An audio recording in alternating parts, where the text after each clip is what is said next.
என் அன்புக்குரிய மக்களை வணக்கம். பஞ்சபக்ஷி தெய்வ சித்தாந்தம் பதிப்பகத்தில் ஒரு சிறிய பொன்மொழிகள். ஒருவர் உங்களை பாராட்டி புகழும் போது ஒருபோதும் நாம் மயங்கக்கூடாது.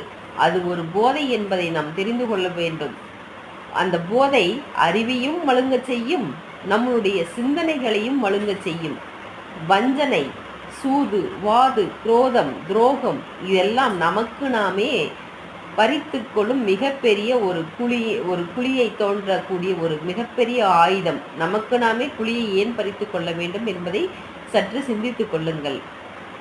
பிறகு வாசனை என்ற ஒரு விஷயம், ஒரு நல்ல ஒரு வைப்ரேஷன் என்ற ஒரு விஷயம் அடுத்தவர்களை நம் பக்கம் ஈர்க்கக்கூடிய ஒரு வாசனை தான்.